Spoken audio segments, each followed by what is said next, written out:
warahmatullahi wabarakatuh. Perkenalkan, nama saya Fira Nurdiasari, kelas 11 MIA 2, Mapel Geografi. Baik, tema yang diambil adalah pembentukan kebudayaan nasional dan persebaran budaya. Yang pertama, ada kebudayaan nasional. Nah, pengertiannya pada intinya adalah gabungan dari bermacam budaya daerah di suatu negara tertentu. Contohnya Indonesia yang memang mempunyai bermacam ragam budaya, tetapi tidak menjadikan Indonesia terpecah belah, melainkan hal tersebut membuat Indonesia menjadi satu kesatuan yang utuh dan padu, sebagaimana prinsipnya yaitu Bhinneka Tunggal Ika. Selanjutnya ada karakteristik kebudayaan. Kebudayaan sendiri memiliki bentuk yang dinamis. Maksudnya, kebudayaan dapat berubah-ubah mengikuti dengan perkembangan dan kehidupan pada manusia.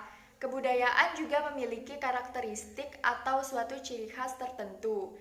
Nah, berikut ini adalah contoh-contohnya.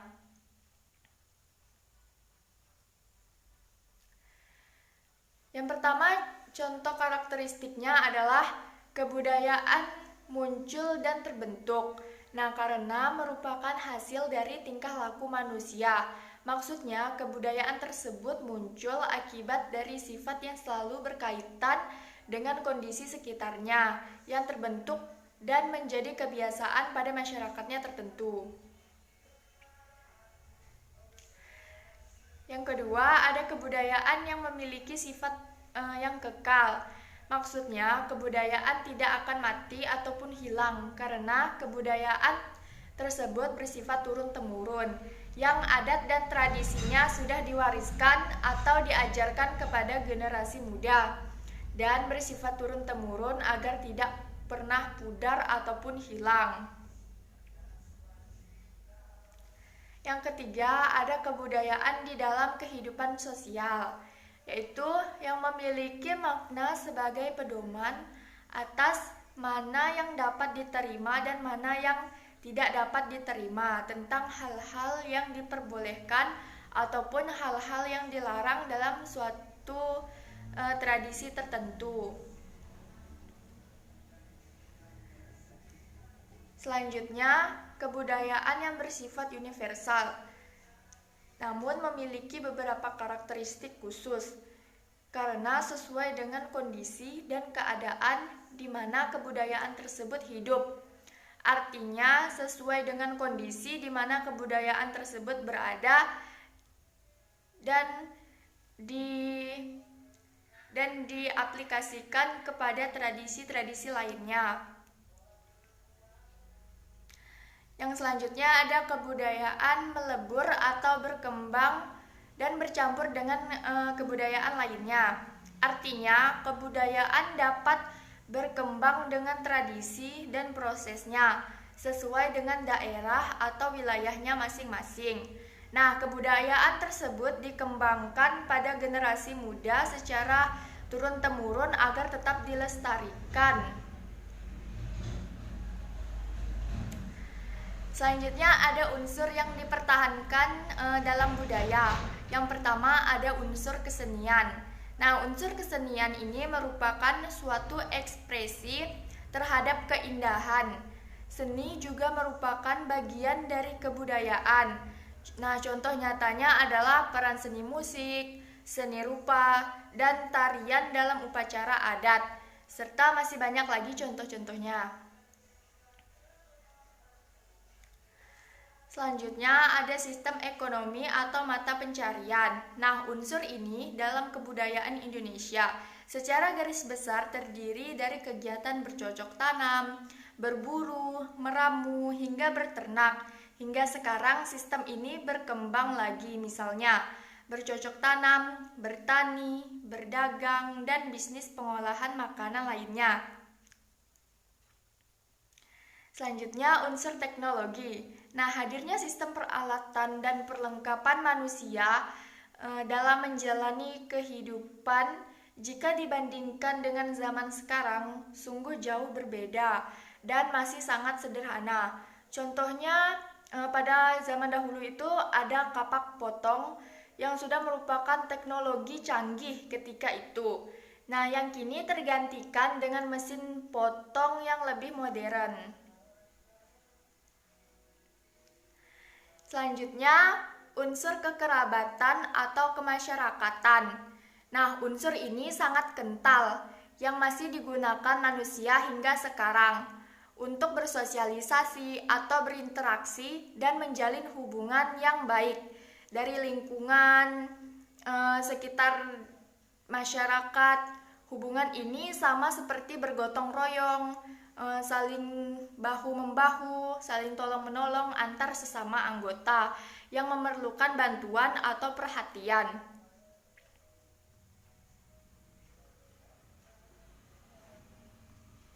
Selanjutnya ada unsur kebudayaan. Nah, unsur ini selalu berkaitan dengan agama atau religi yang masih dipertahankan hingga sekarang. Dari dulu sudah ada acara-acara spiritual atau gaib yang masih dipertahankan hingga sekarang oleh masyarakat atau kalangan tertentu yang dipercaya bisa untuk melindungi diri dari roh-roh jahat. Selanjutnya, unsur yang diterima sejak masih kecil, artinya sudah dari zaman dahulu diperkenalkan atau dipercaya untuk selalu mematuhi dan menjalankan hal-hal yang sudah menjadi kepercayaan yang tidak boleh dilanggar. Jika hal tersebut dilanggar, maka dipercaya akan ada hal-hal yang buruk akan terjadi atau menimpanya.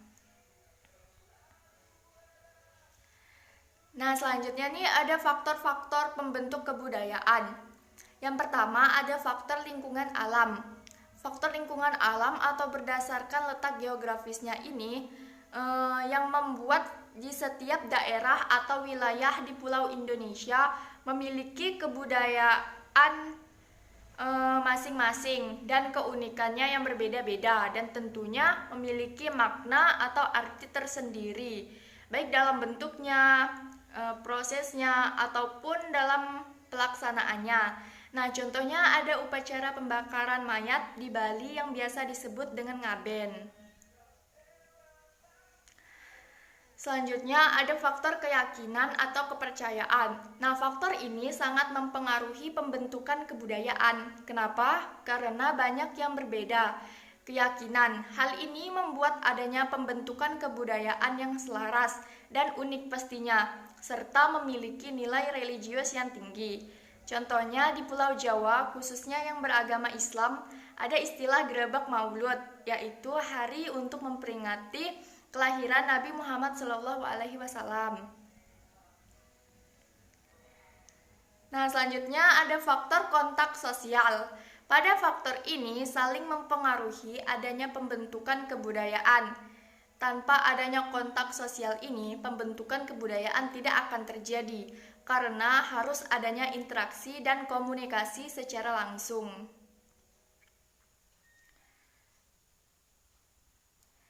Selanjutnya memasuki keragaman budaya. Nah, keragaman budaya ini sangat banyak. Yang pertama ada bahasa. Bangsa Indonesia secara garis besar mempunyai dua bahasa, yaitu bahasa nasional dan bahasa daerah. Indonesia memiliki lebih dari 764 bahasa daerah. Contohnya bahasa Jawa, bahasa Aceh, bahasa Madura, bahasa Kalimantan, bahasa Papua, dan masih banyak lagi. Nah, selanjutnya ada rumah adat. Rumah adat yang menggambarkan suatu adaptasi lingkungan masyarakat setempat. Nah, agar selalu menghargai dan melestarikan tradisi atau kebudayaan setempat yang ada. Adapun beberapa contoh rumah adat antara lain seperti rumah adat Joglo, rumah adat Panjang, rumah adat Gadang, rumah adat Panggung, dan masih banyak lagi contoh-contohnya. Selanjutnya ada senjata tradisional. Nah, yang berdasarkan tempat atau wilayahnya tentulah berbeda. dan memiliki fungsinya masing-masing. Contohnya celurit yang berasal dari Madura, keris, dan ramai ayam. Selanjutnya ada tarian. Nah, dalam bidang seni Indonesia banyak sekali beragam tarian yang mempunyai daya tarik tersendiri. Tidak hanya untuk turis lokal, tetapi sampai ke luar negeri. Contohnya ada tarian reog dari Ponorogo, tarian pendet dari Bali, dan masih banyak lagi contoh-contoh tarian yang hingga memiliki daya tarik tersendiri bagi turis lokal hingga ke luar negeri. Selanjutnya ada upacara adat. Nah, upacara adat yang ada di setiap daerahnya berbeda-beda dan mempunyai ragam keunikan dan kekhasan yang tersendiri. Di Indonesia sendiri banyak sekali beragam upacara adat. Contohnya upacara ngaben atau pembakaran mayat dari Bali. Selanjutnya ada lagu daerah. Lagu daerah digunakan pada upacara-upacara pengiringan tarian, hiburan, dan kekhasan dari setiap wilayah yang menjadi ciri khasnya pada suatu daerah agar selalu melestarikan dan menjadi kebudayaan yang patut dijaga. Lagu daerah dari wilayah Indonesia bahkan sampai diakui oleh negara dunia sebagai warisan dunia atau budaya. Selanjutnya, pakaian adat. Biasanya masyarakat sekitar menggunakannya ketika ada kegiatan adat yang digunakan pada tiap-tiap daerah. Contohnya, pakaian adat dari suku Melayu.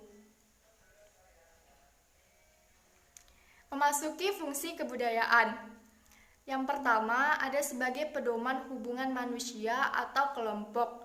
Sebuah kelompok tertentu dapat berjalan dengan satu arah dan satu tujuan karena mempunyai kebudayaan yang sama. Nah, contohnya masyarakat Yogyakarta yang mempunyai tradisi kebudayaan Grebek Maulud untuk memperingati Nabi besar Muhammad SAW. Yang kedua, perubahan masyarakat. Terutama berlaku untuk kebudayaan baru yang mulai masuk pada ranah masyarakat tertentu. Contohnya pada masyarakat Indonesia yang harus senantiasa menjaga dan selalu melestarikan kebudayaan yang ada pada setiap daerahnya masing-masing. Dimulai dari kebiasaan-kebiasaan kecil seperti peninggalan tradisional pada zaman dahulu yang asli dari setiap wilayah atau daerah tertentu. Terima kasih ini atas presentasinya. Saya ucapkan terima kasih dan wassalamualaikum warahmatullahi wabarakatuh.